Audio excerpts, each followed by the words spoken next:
Welcome everyone, and thank you very much for joining us this afternoon. I'd like to welcome clients who are seasoned attendees of our webinars and those who are attending for the first time.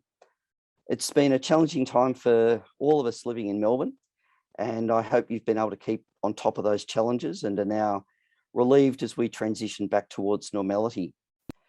For me, it's been a good feeling to start to have face-to-face appointments again. While we're all very aware that our lives are becoming more embedded into the online world, and every day we're becoming more dependent upon smart devices, sometimes we take steps voluntarily, like signing up to Netflix. Other times we're conscripted into using online services like QR codes and a digital wallet for our vaccination status. Regardless of the reason, more and more personal, private, and sensitive and financial information is being stored electronically.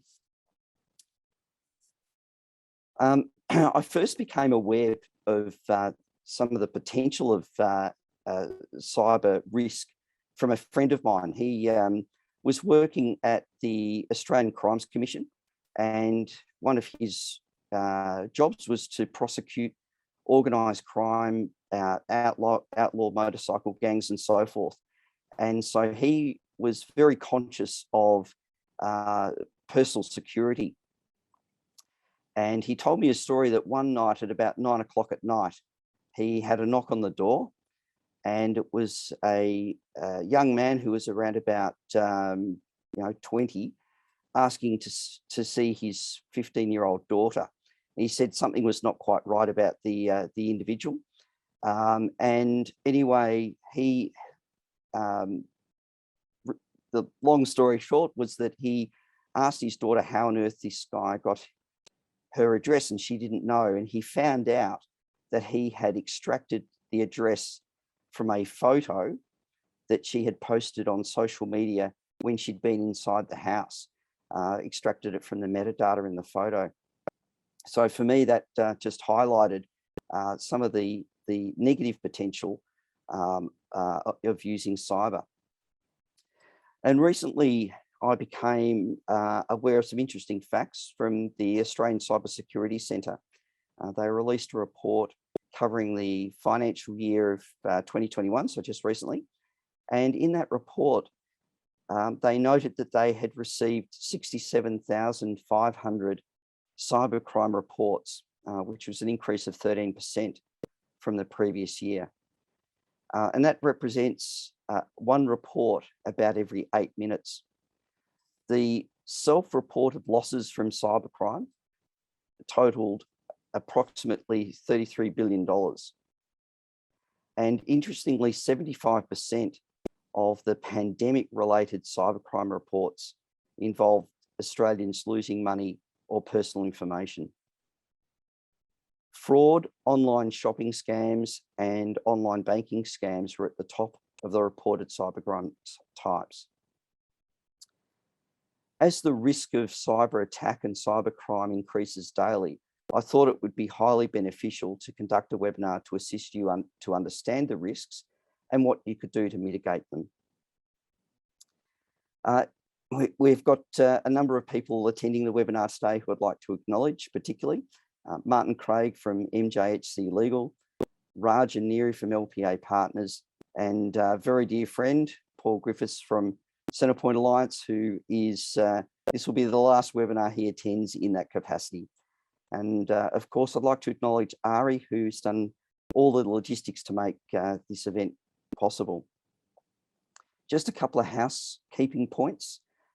There is a Q&A button at the bottom of the of your screen, or there should be. If you've got some questions, please don't hesitate to use that button and type your questions in, and we'll address questions at the end of the presentation. We are recording the presentation, and video will be posted on the website, and an email with the link will be sent during the course of next week. And finally, for those who are attending, there'll also be a survey emailed, and we'd greatly appreciate your feedback.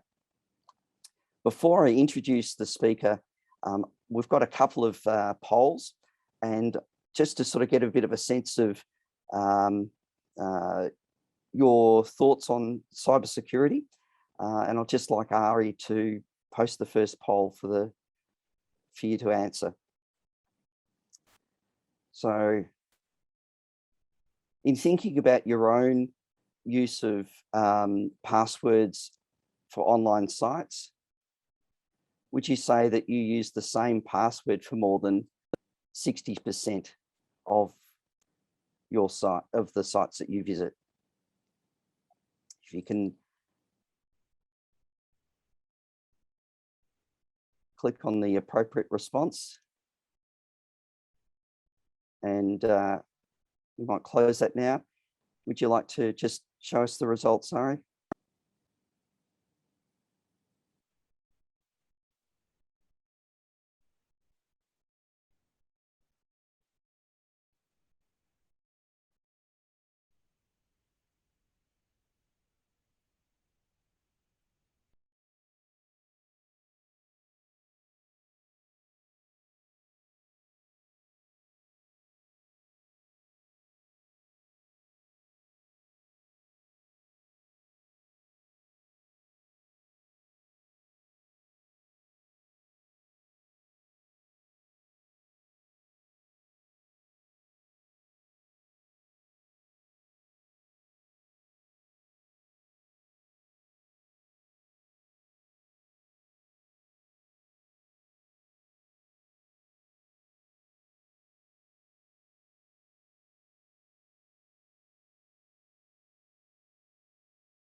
Unfortunately, I got logged out there.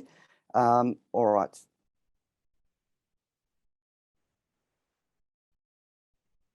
Okay, so it's with great pleasure now that I introduce our speaker, Nigel Phair.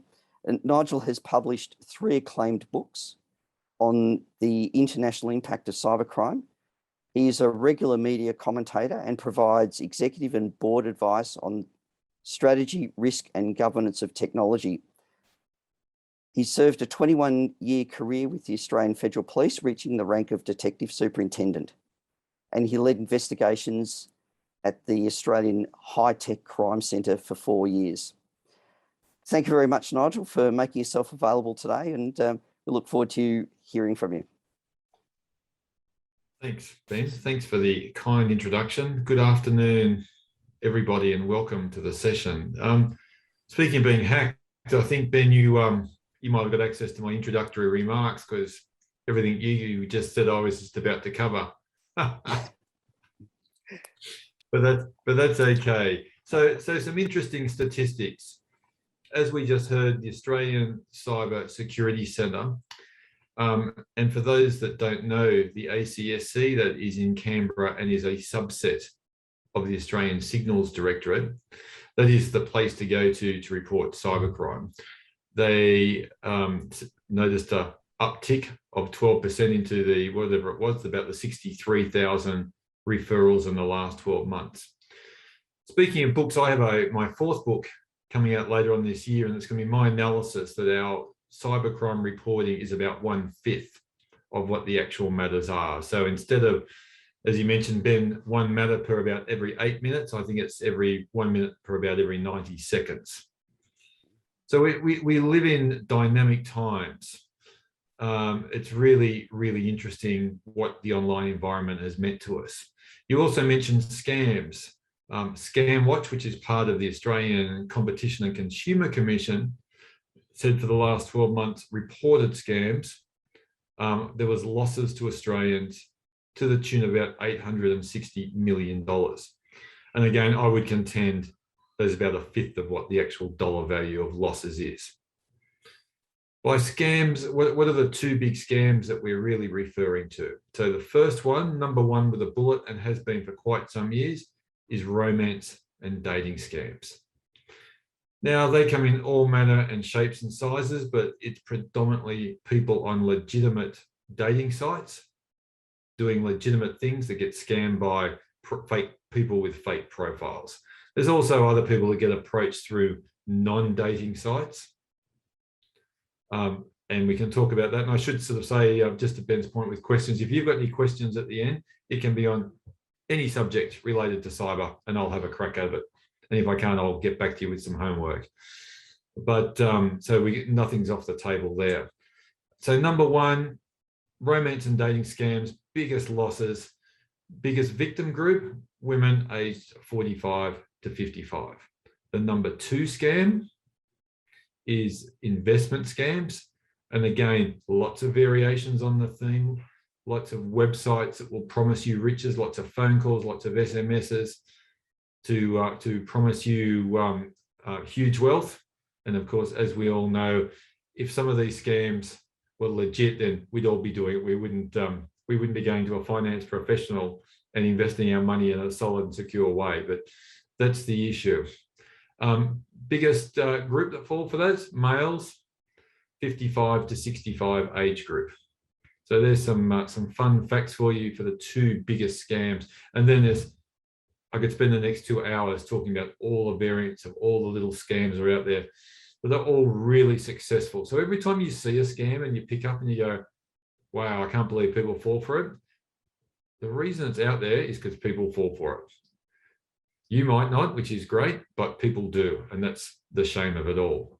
So lots to go on in that space. So there's a lot of good that we get out of the online environment. And again, Ben stealing my thunder, you're talking about mobile devices and QR codes and vaccination certificates. Remembering, if I'd said to you a couple of years ago that you're going to need to use a QR code to check into everything that you do, you would have laughed at me. But now look what we do with our mobile smart devices. So we live and we breathe through our smartphone. You probably use the alarm feature to wake you up in the morning. You no doubt read news on it. You might use social media. I'd suggest you definitely do banking on it. All manner of web surfing, all manner of different things, maps, email, we just live and breathe on it. And of course, when we buy things now, it's all about, say, Apple Pay or Google Pay, whichever device you have and whichever wallet that you have. So they've been really good enablers for our life. I think when you look at the pros and the cons, they've been really good for us to do that. But of course, there is the seedy side. So Ari, I believe you're driving the slide. So the next one, please. So what I want to do is spend a little bit of time talking about where we've come from. So you'll see in the media, lots of media talk about state-sponsored attacks. We talk here about the Russians, we hear about the Chinese, and we hear about the North Koreans, and we hear about the Iranians, and they're definitely big forces when it comes to online crime, online sabotage, and everything about it. But on the whole, they're state-sponsored attacks, so they're after state secrets on the whole.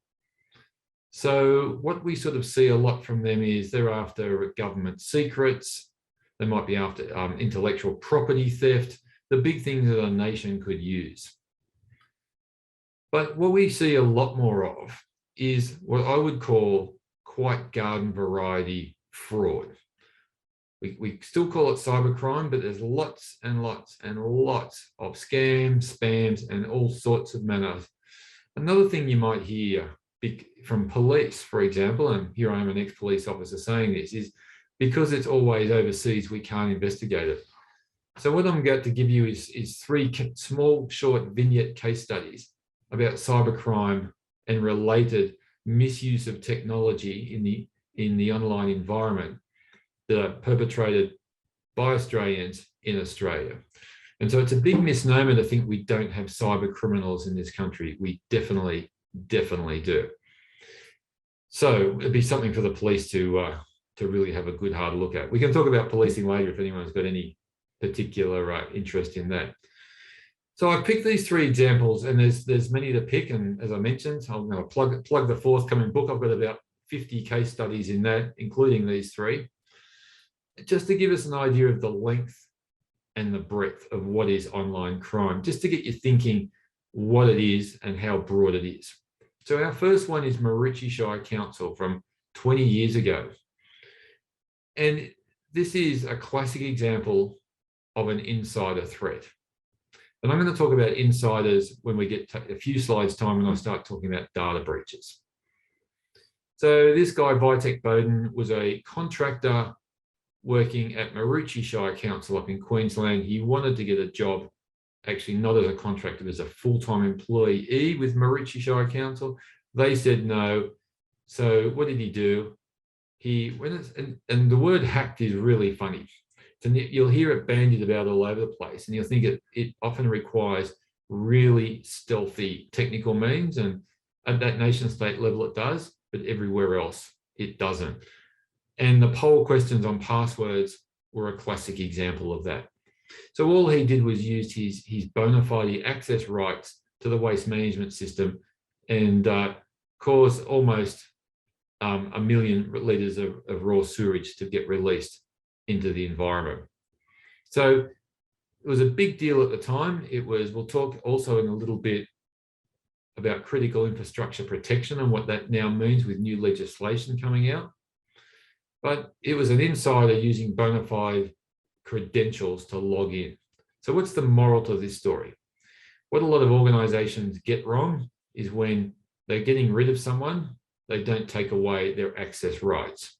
And I've investigated many matters when I was in the police, which is many years ago now, where people use legitimate username and passwords to get in and do wrongdoings to a corporate system when they didn't have the authorization to do so. So it's an interesting matter, that one. So it's had some real worldness to it because it was released so much sewage. Landmark White is another interesting one. Why? Firstly, because it's another insider. You're going to see a theme here. And this time it was the IT manager that was accused of doing a data breach of valuation form. So Landmark White, for those that don't know it, was a company. It's since been renamed. And when you would go and get your mortgage from the bank might choose Landmark White to go and do the valuation of the property to just check that the price you're paying is actually what it's valued at. So Landmark White had a data breach. They were or are a listed company. Once it got out into the media that they had a data breach, the big, call it then 5 banks, if we include St. George into that, bailed on them. And so their share price pretty much overnight dropped by about 20-odd%. As time went on, it kept dropping until they took themselves off the market, their shares off the market for 2 months while they could work out what was going on. Then when they came back on the market, they dropped again. So their share price went from around the $1 mark to around the 12 cents mark. So we're seeing a demonstrable issue. The reason this is an important case study is because often people say, well, cybercrime is victimless in a lot of instances when it comes to corporates. This is a matter that was not victimless because the share price went down so low. 2 of the directors resigned, the chief operating officer resigned. It was a bad news day for them. So the police got involved. They arrested and charged the IT manager that went to court on 20 charges, and they didn't get up on any of them. So that's another interesting thing when you look at how policing is policing this space. Then the last matter is Whitehaven Coal, and this is a particular favourite of mine. So Whitehaven Coal, we're going to be redeveloping the Maules Creek mine in Queensland. And because it was a coal mine, even back then, there was plenty of people protesting and chaining themselves to equipment and fences and trees and that sort of stuff. But one of the protesters, a guy called Jonathan Moylan, he decided he'd do something a little bit different.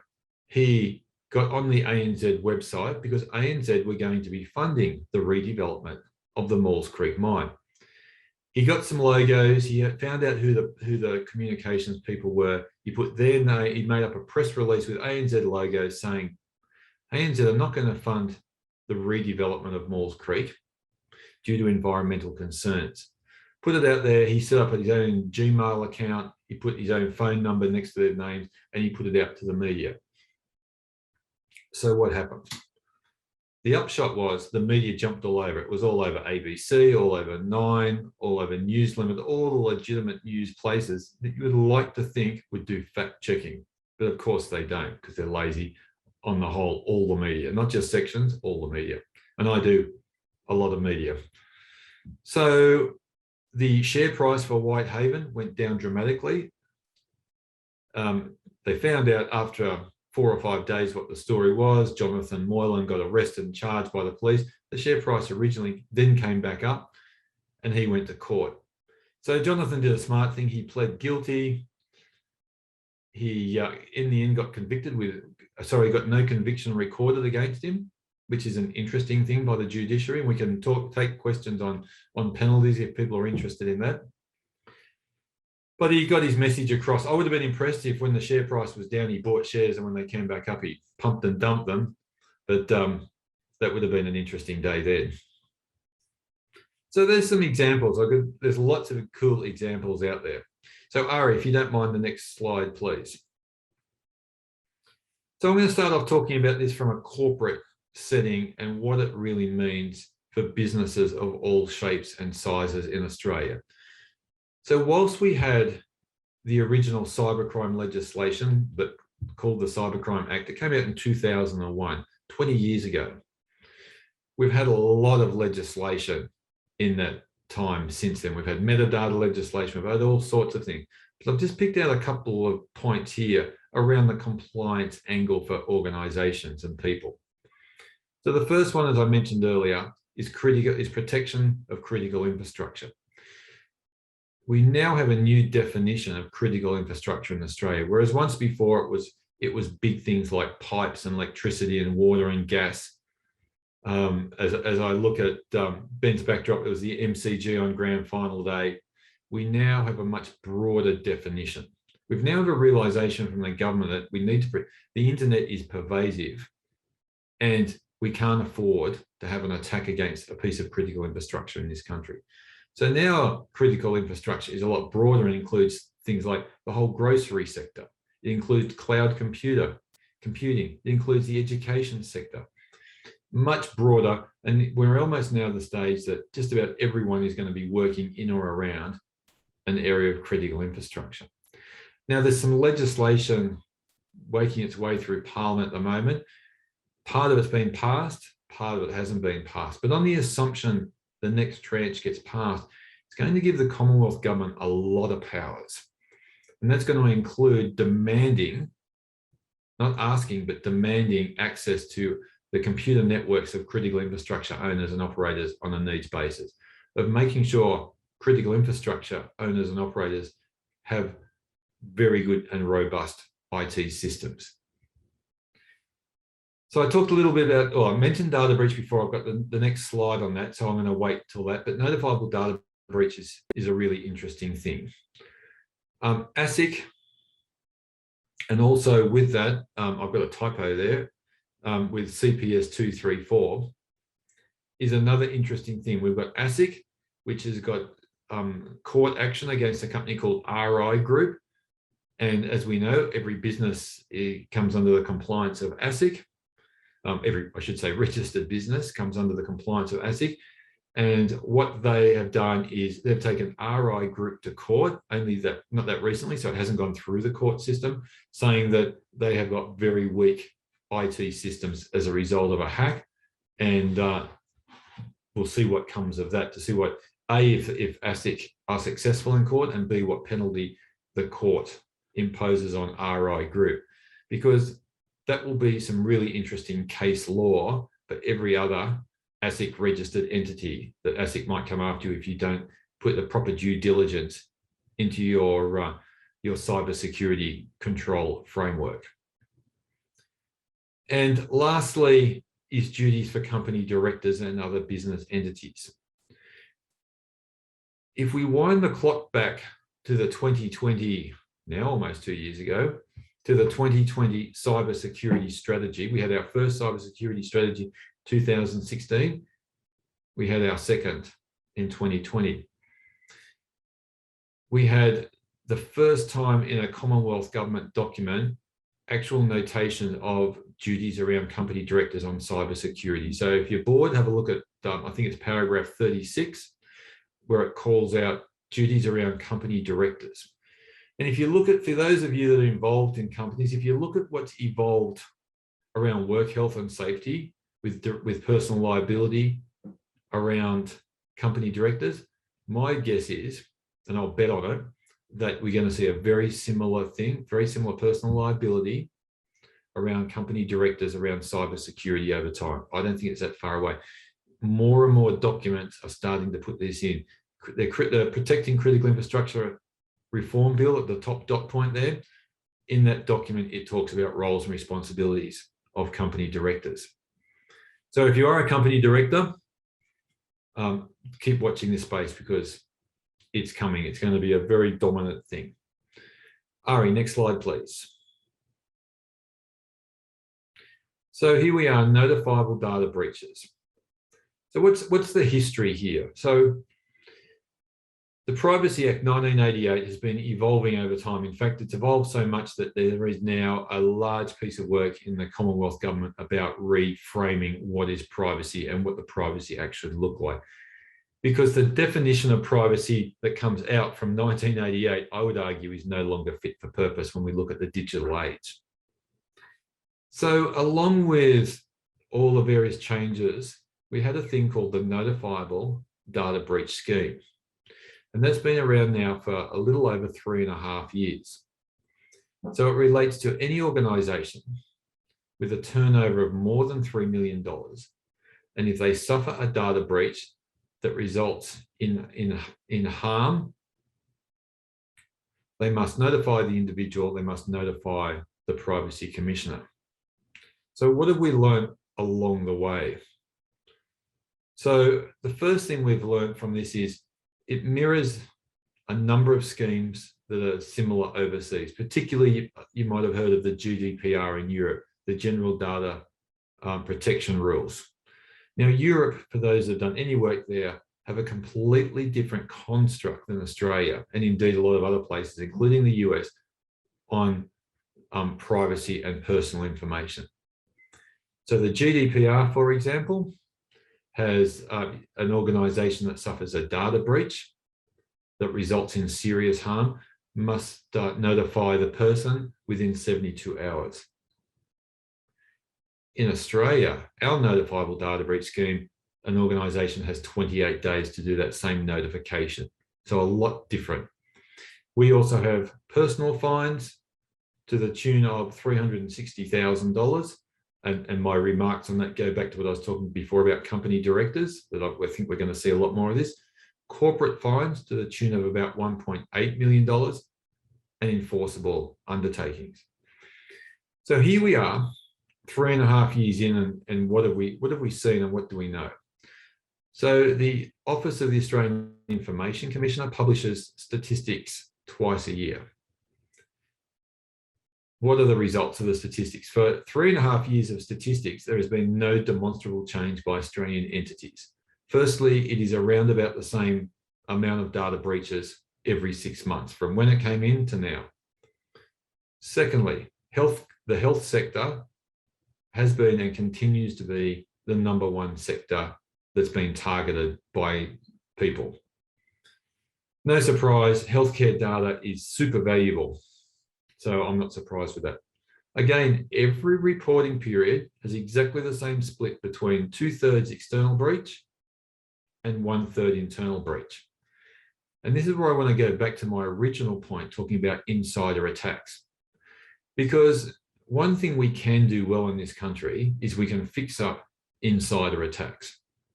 If there's one piece of work that any organisation can do, it is around the trusted insider. And it astounds me that that work does not take place. So our insiders are really interesting people. If you're in an organisation, of course, we love our employees.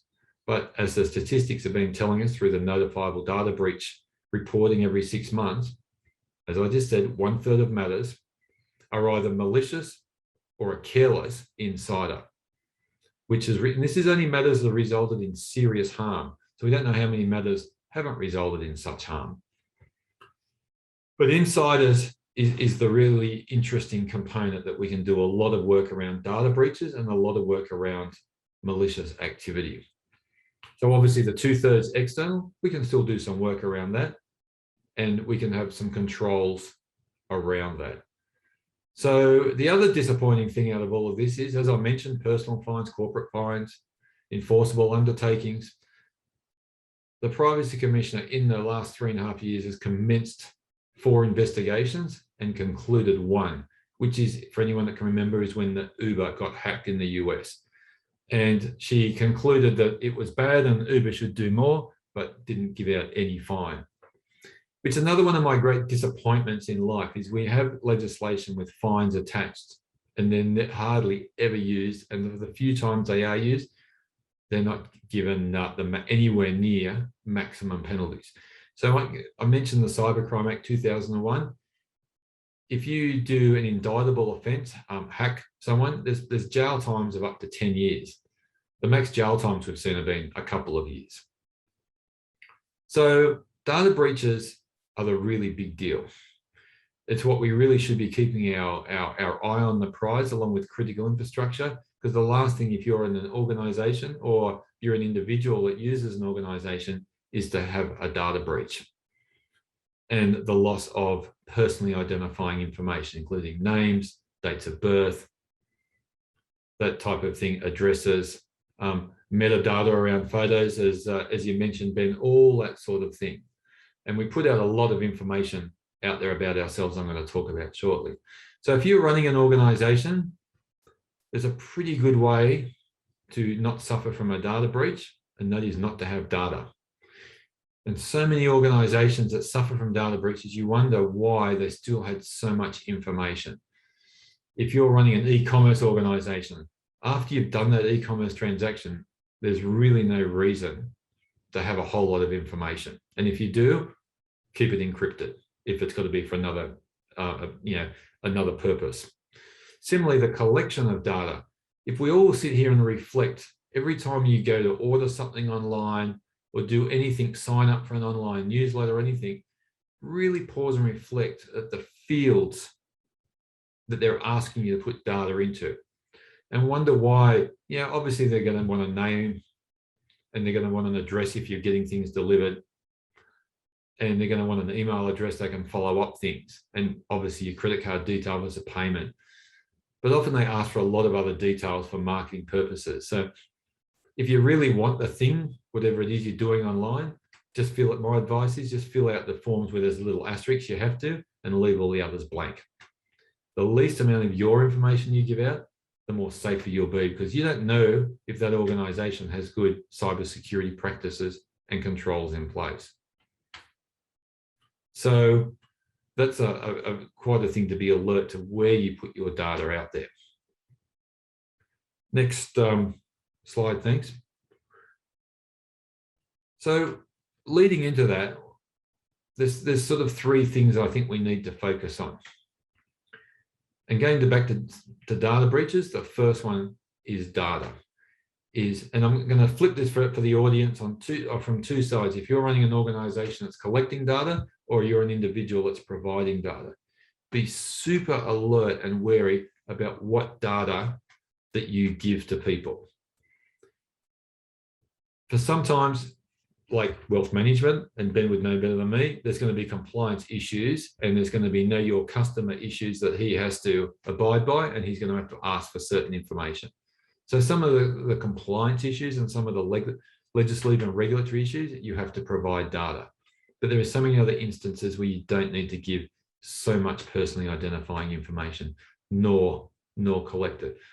So when I started back doing this 19 years ago, it wasn't called cybersecurity, it was called information security, and that title got boring. But at the end of the day, that's what we're trying to do, is protect information, or in this case, as I've got it, protect data.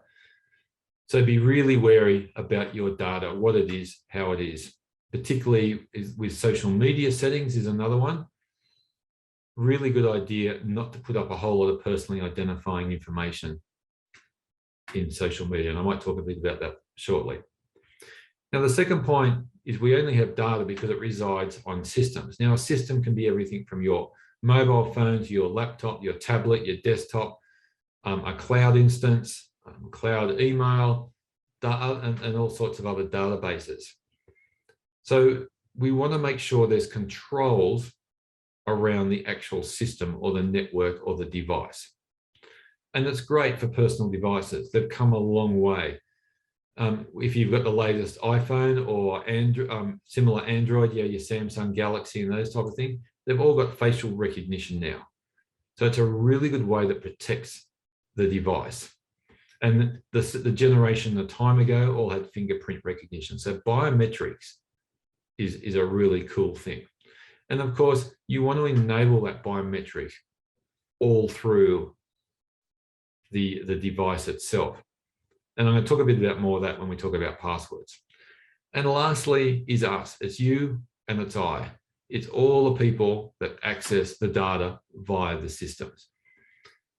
This is where we've really got to get smart, and we've got to give good, solid training, because it goes back to my point before that 1/3 of data breaches come from insiders.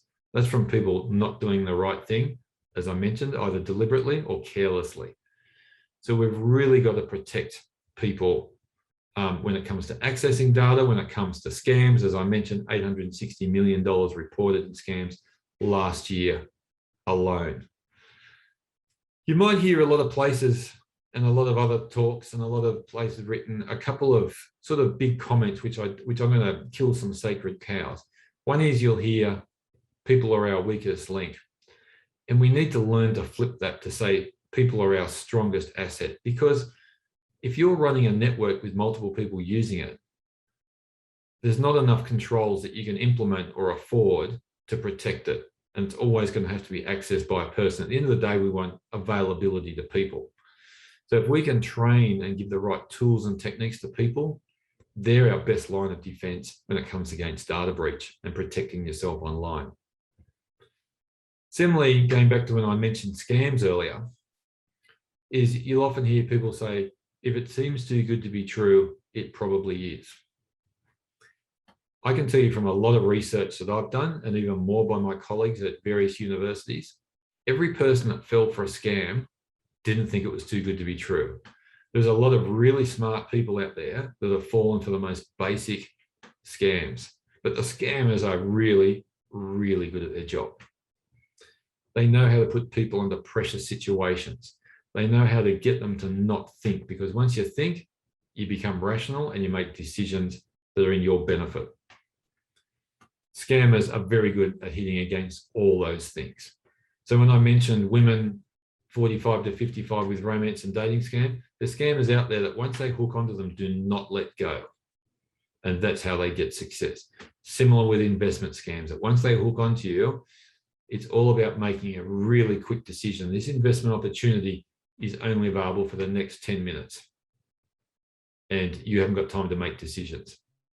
They're very good at their job. So whenever anyone says, if it seems too good to be true, it probably is, every bit of research pretty much says that is wrong. Those people actually thought that that investment opportunity was legit, or that person from the other side of the world was the love of their life, or that car that was advertised for sale actually existed, and a million other scenarios. So we've got to be wary of victim shaming and victim blaming. It's the last thing we want to do. Ari, if you don't mind, please. So passwords. Great that we had a poll about passwords.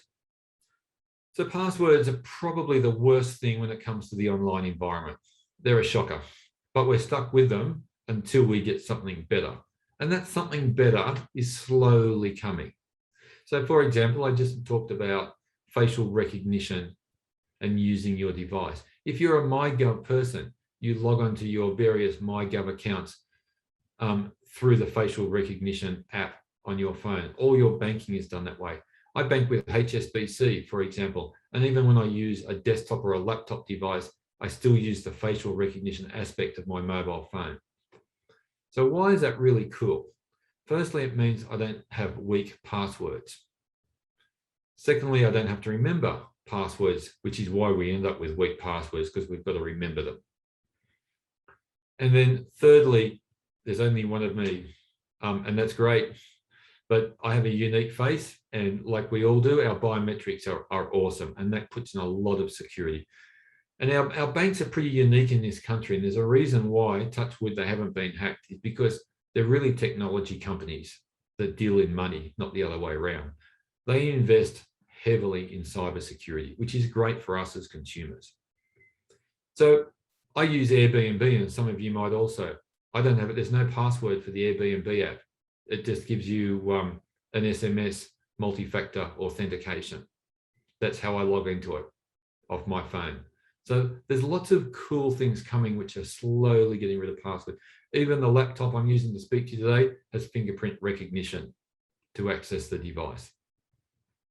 So great, if I ever lose it, then it's a little bit more secure than what it would have been otherwise. So speaking of multi-factor authentication, my next tip for you really is whenever that is available, always enable it. And you'll be surprised how many places have enabled multi-factor authentication. Even on your banking apps where you get to choose, some of the apps will force you to certain things, like if you have a new payee, it'll force you to that SMS verification.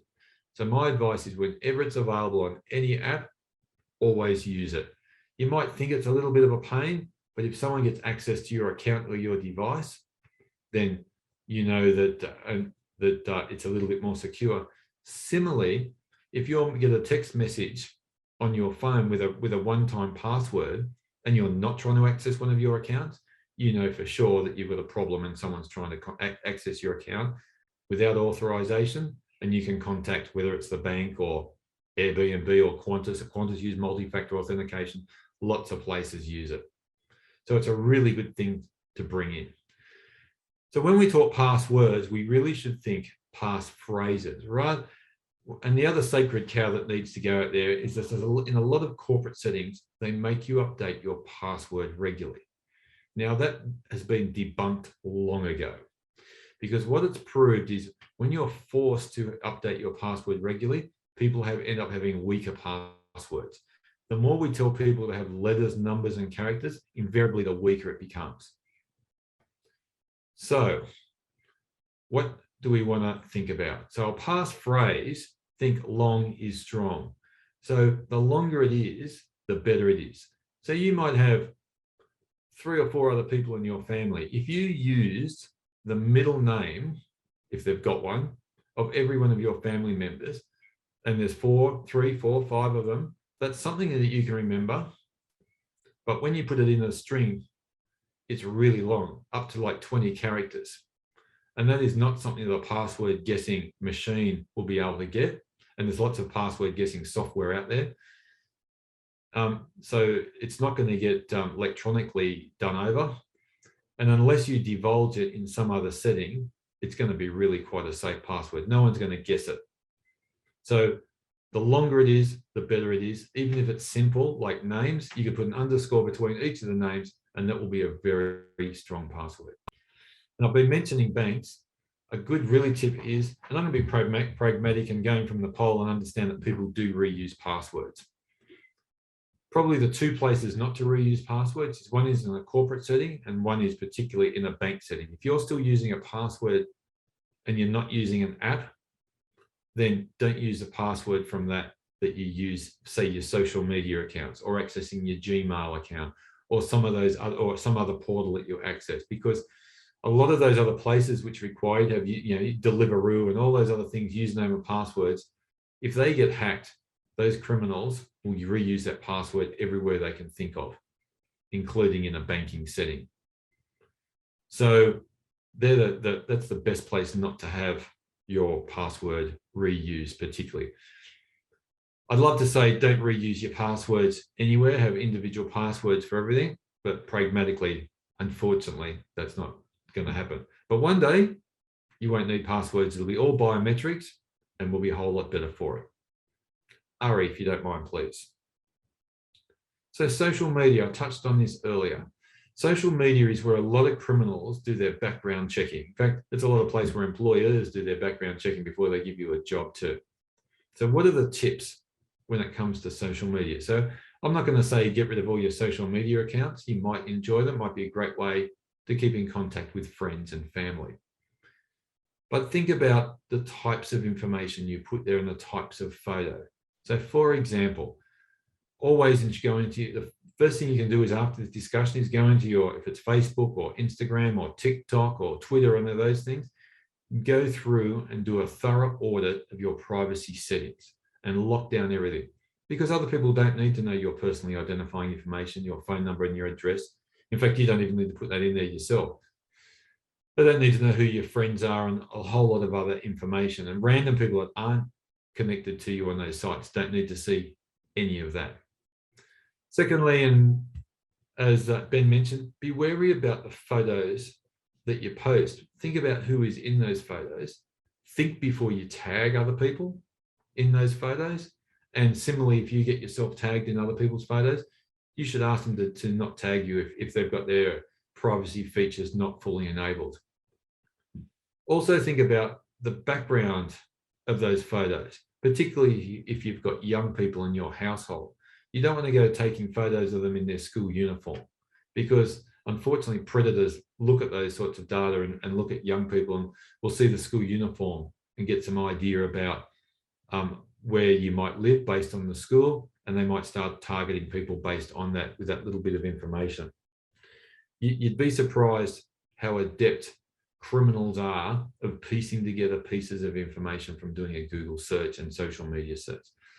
So another thing to do after this presentation, apart from locking down your settings, is search for yourself. Put in your name in inverted commas in Google, search for yourself, and you'll be surprised what information is out there about yourself. So just enjoy social media, but be really wary of what it means. Next slide. Thanks, Ari. Now, I mentioned a couple of slides ago about backing up data. One of the best things you can do is if you lose a device or you have a ransomware attack, and a ransomware attack is where criminals encrypt information that you have and then demand a ransom in the form of a percentage of a Bitcoin to get that data back, and they may or may not hand you that data back. It basically, or anything happens with a loss of data. So the best thing you can do is back up your information, either whether you're in a corporate setting or in a private setting. Now, I can tell you now, storage is really cheap. You can go to JB Hi-Fi, Officeworks, and you can buy multiple terabyte portable storage devices for under $100. So buy one of them, back up all the family photos, all the photos that, remember when we went on holidays, when we could travel, all those important documents, everything that's really key to you, back it up. But the most important thing is, once you've finished backing up, remove the portable storage from the device. Don't go leaving it plugged in, because if your device does get hacked, it will get hacked as well. So remove it, and then if you're in a corporate setting, if it's a small business, you could back it up once a week. If it's a larger business, you might want to back it up every day. You might want to back it up every hour. Your risk tolerance will tell you that. Similar things is lots of cloud settings. There's Google Cloud, there's Amazon Cloud, there's Microsoft Azure Cloud. They're all really quite cheap and good places to also back up. So my advice is back up in multiple places, all those key pieces of information, the things that really matter to you. But importantly, test it. The last thing you want to do is spend the next couple of years backing up, or you think you back up to a portable device, and then one day you've got to access that and there's nothing there. So always try and recover, test your backup to make sure the recovery works. Then you won't be in for any shocks if something bad happens. Ari, thank you.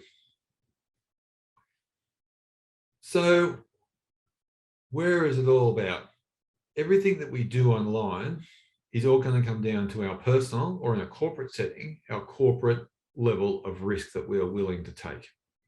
Now, some of you might be super risk averse and want to close down all your social media accounts, not do online banking, which I think online banking is a great thing, by the way, and just not participate. But the reality is that's not an option anymore. Going back to the original comments of QR codes, check-ins, and having to show your vaccination certificate that's on your Apple or Google wallet, we're really forced to carry our mobile smart device with us.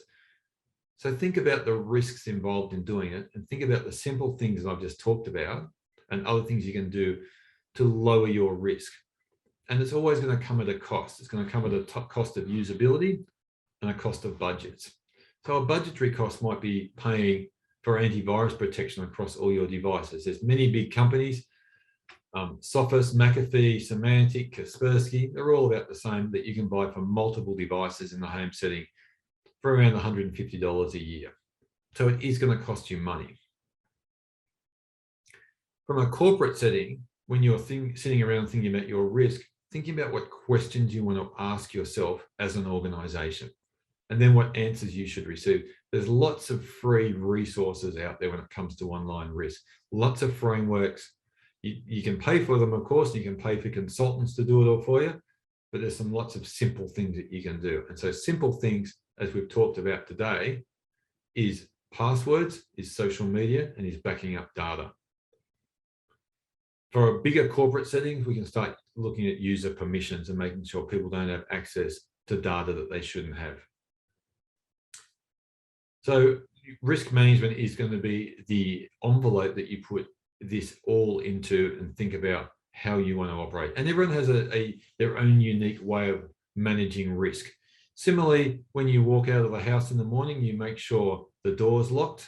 When you leave your car parked in a public setting at the supermarket, you make sure the doors are locked, that you don't leave a phone or a wallet or expensive sunglasses on the dash.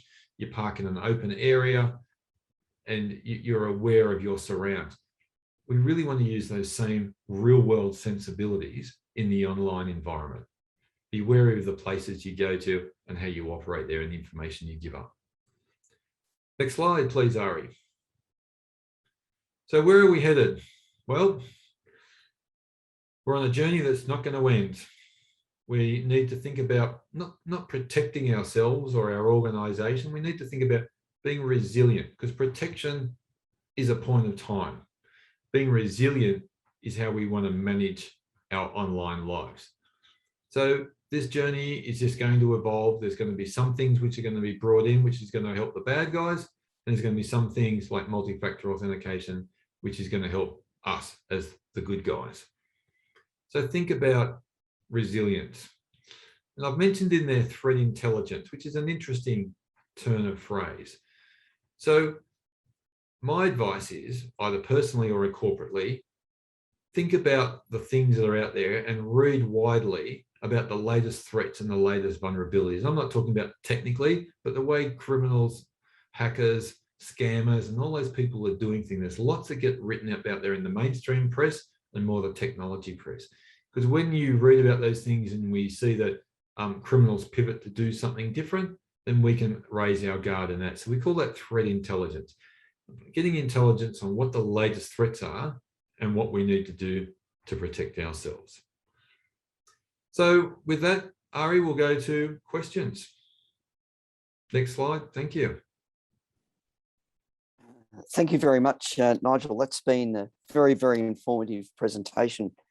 For me, I particularly noted the importance of biometrics, and we've actually just started to incorporate multi-factor authentication within the office to have that additional level of protection. Also, as financial advisors, many clients have been asking about how to invest in companies that have exposure to the cybersecurity area. And I'm pleased that Blair Monica from Beta Shares has joined us today, and many clients would have in their portfolios the stock HACK, H-A-C-K, which covers cybersecurity stocks. Okay, interesting. I'm no investment, and of course, what's the right word, Ben? Don't take this as investment advice. You know better than me. Yeah, general advice only. It's not a recommendation. Yeah, that's right. My thoughts would be, when you look at the amount of talent that's needed out there in Australia, we don't have enough cybersecurity talent to do this. There's a lot of consultancies that are making a lot of good money. I don't get into that listed space. I know there's a few that are there, but it's interesting times that this is just growing and growing. So you could call it a growth stock, but yes, general advice only. Yeah. Well, fortunately, it's got a global exposure, so it's not limited to companies operating within Australia.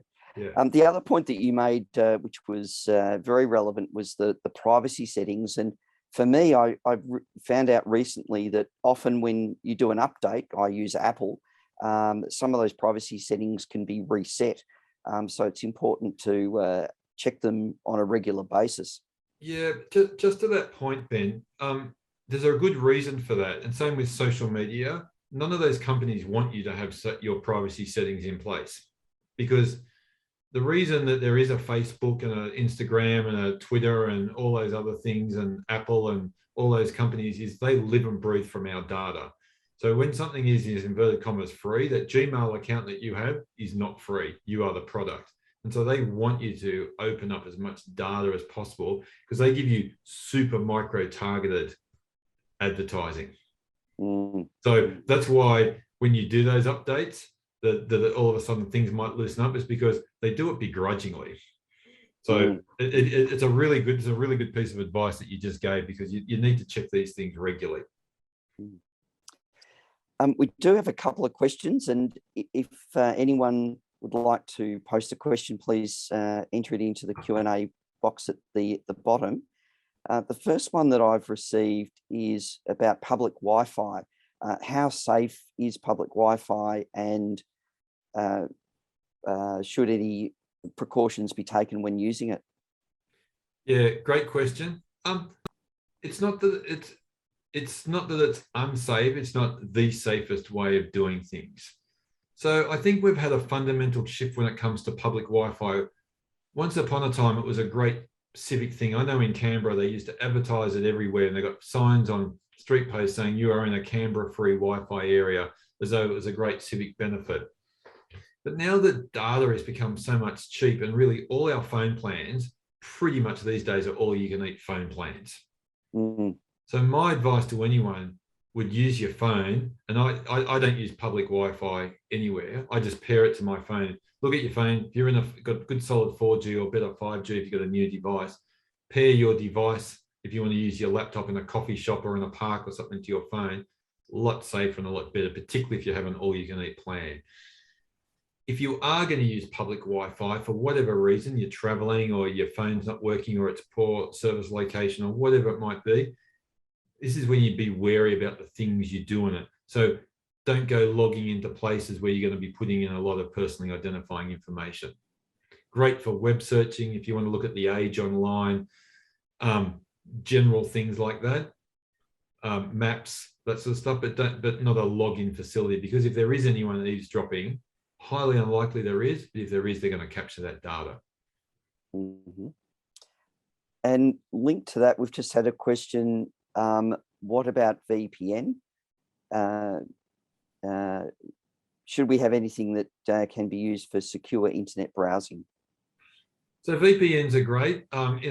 They get used a lot and more in these days in corporate settings, particularly with the work from home from COVID, where employees are working from home, and corporates don't have enough devices to give you. So they'll say, look, use your home laptop or desktop, but we're going to use a VPN, which at least means that tunnel between your device and the corporate setting is secure. So I don't always use a VPN. Sometimes I do. It all comes down to the risk profile and how much you want to spend and the sort of things that you are doing. But if for things like banking, it's already secure off a mobile device, so you don't need an additional VPN. But they're good things if you're traveling, particularly overseas. VPNs are great. And another question that's come in is a little bit left field. How secure is Google Nest and other virtual domestic assistants? Yeah, great question. It goes back to what I was talking about, the value of data in those companies. That's what they are. So the reason, so I'm going to say that they are, in and as themselves, they are reasonably secure. Alexa and Google and Home, so what we're seeing now is that next frontier of home automation being mopped up by the big tech companies. So Apple Home is another one. So there's more and more devices that you can connect to them, whether it's a speaker, whether you can say, hey Siri, do this, or hey Google, or hey Alexa, do this. My concern there is we're just giving away too much personal data, that they're just knowing too much about us, and we're just getting really targeted advertising.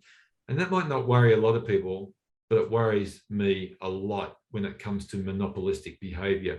Because I might have one of those home assistants and I might say, I want to get takeaway pizza tonight. So I ask the device about that. Now, the device doesn't give me back the best takeaway pizza option, doesn't give me the closest takeaway pizza option. It'll give me the takeaway pizza option that paid the most in, say, Google AdWords, if it's a Google device, or Amazon, or whatever.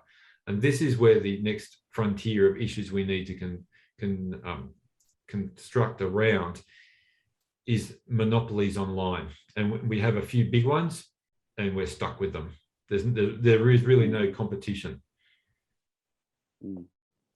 And are they used by criminals at all? I've heard that they can be quite easy to tap into, and therefore can monitor people's movements or other details which will assist them in a more physical crime rather than a cyber crime.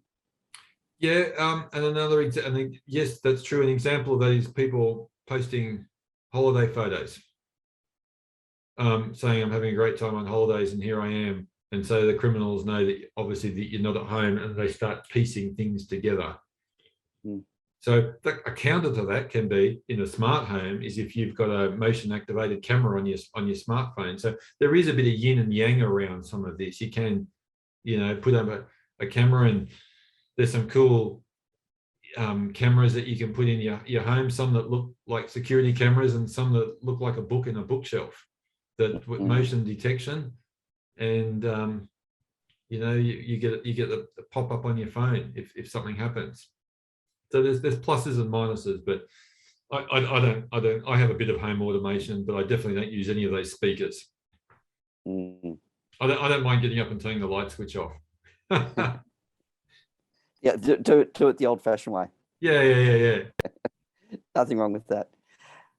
It's just turned over 2 o'clock. Nigel, thank you very much for your presentation. I think what people have taken away today will be practical things that they can use to assist in making their online presence safer and reducing the risk not only to themselves but also to their family. And for those that are attending who are company directors, and there are a few, I'm sure they'll be keeping a watchful eye on the legislative and case law that also comes through in coming months. And I'm sure everyone will be very much looking forward to hearing about your fourth book when it's launched. Awesome. Thanks very much. Great to chat. Thank you very much, everyone, for attending. Have a safe afternoon, and look forward to speaking with you again soon. Thank you very much.